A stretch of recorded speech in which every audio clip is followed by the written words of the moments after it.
হরে কৃষ্ণ। সকলকে আজকে শাস্ত্রচক্ষুর গীতা ক্লাসে স্বাগতম। আজকের এই পর্বে আমি শ্রীমদ্ভগবদ্ গীতার দ্বিতীয় অধ্যায়ের 13 নম্বর শ্লোকে শুদ্ধ সংস্কৃত উচ্চারণ নিয়ে আলোচনা করব। এর পূর্ববর্তী ভিডিওতে আমি এই অধ্যায়েরই 12 নম্বর শ্লোকে শুদ্ধ সংস্কৃত উচ্চারণ নিয়ে আলোচনা করেছিলাম। তো যারা পূর্ববর্তী ভিডিওটি দেখেননি, উপরের আই বাটনে ক্লিক করে আপনারা দেখে নিতে পারবেন। তো এখনও পর্যন্ত আমাদের এই শাস্ত্রচক্ষু চ্যানেলটিকে যারা সাবস্ক্রাইব করেননি, কৃপা করে আমাদের এই শাস্ত্রচক্ষু চ্যানেলটিকে সাবস্ক্রাইব করবেন।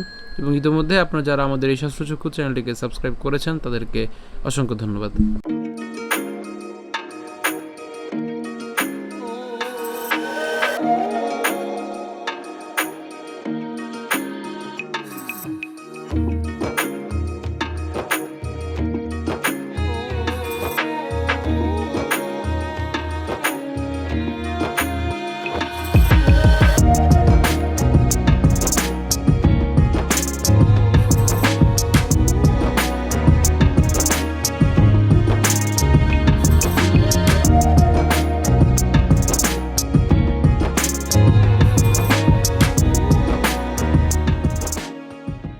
তো আজকের শ্লোকটি হলো দেহিনোস্মিন যথা দেহে কৌমারং যৌবনং জরা তথা দেহান্তর প্রাপ্তির ধীরস্তত্র ন মুহ্যতি। একদম সহজ একটি শ্লোক। একটু আমরা যদি খেয়াল করি প্রথম থেকে আমরা কি উচ্চারণ করছি? দেহিনো। হ্যাঁ, দেহিনো। কেন এখানে নো? এখানে আমাদের কি আছে? দন্তনের সাথে ওকার আছে, দেহিন। এরপর এখানে যে হ আছে এটা আসলে অর্ধমাত্রার হ, যার উচ্চারণ কার মতো হয়? অয়ের মতো হয়। তাহলে এখানে উচ্চারণটা কেমন হবে? ওসমিন, ওসমিন। ঠিক আছে, দেহিন ওসমিন। এরপর যথা দেহে। এরপর কৌমারং, কৌ কেন? এখানে ঔকার আছে এই জন্য। তাহলে কৌমারং যৌবনং জরা, কৌমারং যৌবনং জরা।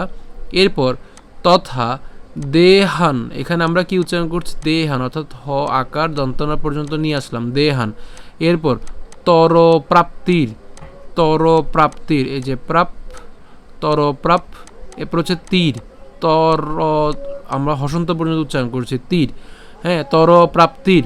এরপর ধীরস্তত্র, ধীরস অর্থাৎ ধ দীর্ঘিকার র দন্তস পর্যন্ত আমরা উচ্চারণ করছি, ধীরস। এরপর কি আসবে? তত্র, ধীরস তত্র ন মুহ্যতি। এখানের ক্ষেত্রে মুহ্যতি অর্থাৎ ম রস্যকার হ পর্যন্ত আমরা উচ্চারণ করছি, মুহ। এরপর জফল উচ্চারণ কার মতো হয়? ইয়র মতো হয়, তাহলে মুহ্যতি।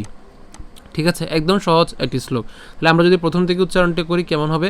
দেহিন ওস্মিন যথা দেহে কৌমারং যৌবনং জরা তথা দেহান তর প্রাপ্তির ধীরস্তত্র ন মুহ্যতি। ঠিক আছে, আশা করি আপনারা বুঝতে পেরেছেন। অনুবাদ: দেহির দেহ যেভাবে কৌমার, যৌবন ও জরার মাধ্যমে তার রূপ পরিবর্তন করে চলে, মৃত্যুকালে তেমনি ওই দেহি অর্থাৎ আত্মা এক দেহ থেকে অন্য কোনো দেহে দেহান্তরিত হয়।